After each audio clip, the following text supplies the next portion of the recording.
नमस्कार दोस्तों, मैं आपका दोस्त और आपका होस्ट अदनान सर। जैसा कि दोस्तों रिसेंटली अभी राज्यसभा में रिप्लाई आया union minister of state for personnel Jitendra Singh ji का, और इसमें ये रिप्लाई था एक्चुअल में कि अब अपकमिंग जो भी वैकेंसीज है सिविल सर्विस एग्जामिनेशन में वो आने वाले दिनों में जो है बढ़ सकता है दोस्तों। फर्स्ट ऑफ ऑल तो ये भी एक अच्छा सा डिसीजन है, बिकॉज आपको भी पता है दोस्तों कि अगर मान लीजिए कि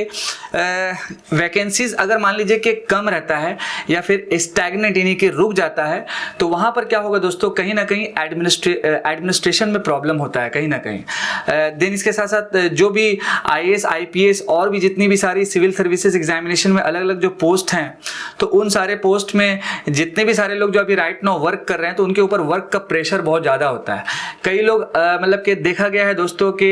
एक अगर मतलब कि व्यक्ति है तो उसके साथ कई सारा पोर्टफोलियो या डेजिग्नेशन जुड़ा हुआ है, तो वहाँ पर क्या होता है दोस्तों कि काम का जो क्रेडिबिलिटी कह सकते हैं या फिर वो काम करने का जो मजा कह सकते हैं, अकाउंटेबिलिटी कह सकते हैं, वो सही से नहीं हो पाता है दोस्तों। तो यहाँ पर एक डिसीजन जो आया है राज्यसभा में, रिप्लाई भी जो आया है कि लगभग मान के चलिए दोस्तों कि आने वाला दिनों में सिविल सर्विस के एग्जामिनेशन में 1365 जो वैकेंट पोस्ट है, मतलब कि ये आपके आईएएस में है, इसके बाद आपका 703 इन आईपीएस, और इसी तरह से और भी अलग अलग जो भी सर्विसेज है सिविल सर्विस एग्जामिनेशन में, चाहे वो आपका आईआरएस हो, देन इसके साथ साथ आपका इंडियन पोस्टल सर्विस हो, इंडियन डिफेंस अकाउंट सर्विस हो, तो ऐसे कुल मिला के अलग अलग जो सर्विसेज हैं, तो मान के चलिए कि अपकमिंग डेज में जो भी वैकेंसीज आएगी तो वो बढ़ करके लगभग मान के चलिए कि लगभग 3400 के अप्रॉक्स में इस वैकेंसीज को जो है फास्ट फॉरवर्ड जो है फिल किया जाएगा दोस्तों। ठीक है, आप सभी को पता है दोस्तों एक और इम्पॉर्टेंट पॉइंट, ये first of all government plan कर रही है कि लगभग आपका 3400 सिविल सर्विसेज का जो वैकेंसीज है इसको जल्द से जल्द फिलअप किया जाए। जैसे मान लीजिए दोस्तों कि अगर आप सिविल सर्विस एग्जामिनेशन की प्रिपरेशन कर रहे हैं और साथ साथ अगर आपका एग्जामिनेशन क्रैक होता है और आपको मान लीजिए कि आईएएस या फिर आईपीएस ये आपको सर्विसेज मिल जाता है, तो यहाँ पर क्या है दोस्तों कि सरकार का मेन ये प्लान है कि रिसेंट में जो भी वैकेंसीज स्टैग्नेंट है या जो भी वैकेंसीज डिक्रीज हो रहा है इसको इंक्रीज किया जाए, ताकि जो भी एडमिनिस्ट्रेटिव ऑफिसर हैं और जो भी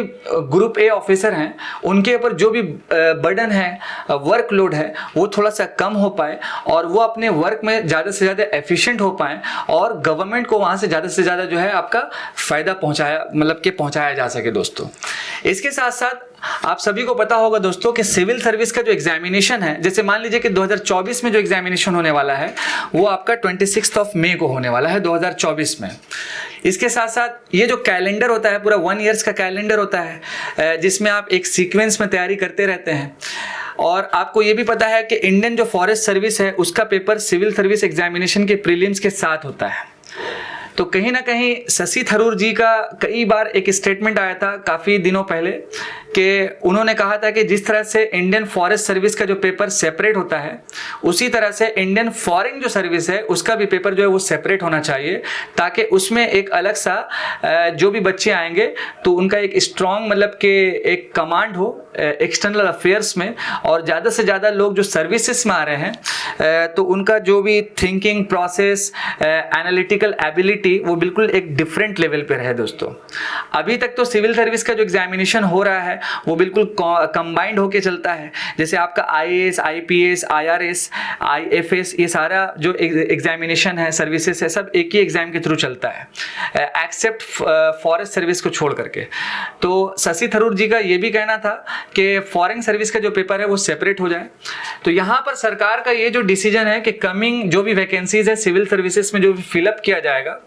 तो वहाँ पर जो भी ऑफिसर्स हैं उनके ऊपर जितना भी सारा जो वर्क लोड है उसको कम किया जाए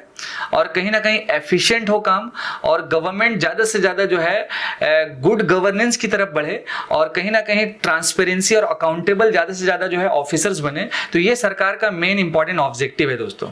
जैसा कि दोस्तों आप सभी को एक और ये भी इंपॉर्टेंट पॉइंट है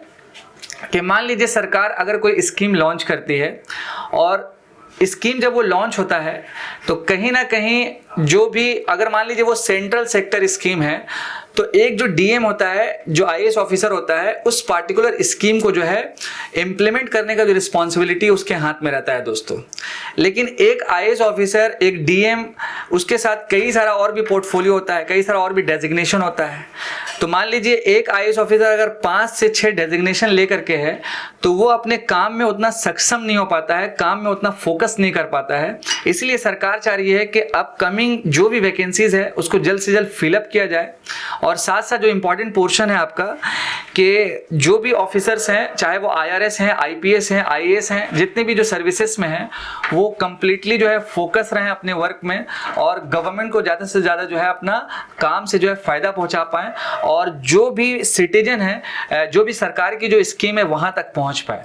जैसे कि आपने एक और डिसीजन सुना था इससे आज से कई साल पहले, हालांकि ये ब्रिटिश के टाइम में भी चलता था, आपका कमिश्नरेट सिस्टम का। कमिश्नरेट सिस्टम, जैसे कई सारे एरिया में आपने देखा होगा कि कमिश्नरेट सिस्टम जो है अप्लाइड होता है, ठीक है। जैसे मेरा ही जो एरिया वहाँ पर कमिश्नरेट सिस्टम है। अब जैसे कि एक आईएएस ऑफिसर जब वो डीएम बनता है, डिस्ट्रिक्ट मैजिस्ट्रेट बनता है तो एक जिला का वो मालिक बन जाता है। उसी तरह से एक आईपीएस जब एसपी बनता है तो वो एक जिला का मालिक बन जाता है। लेकिन जिस भी डिस्ट्रिक्ट में अगर मान लीजिए कमिश्नरेट सिस्टम है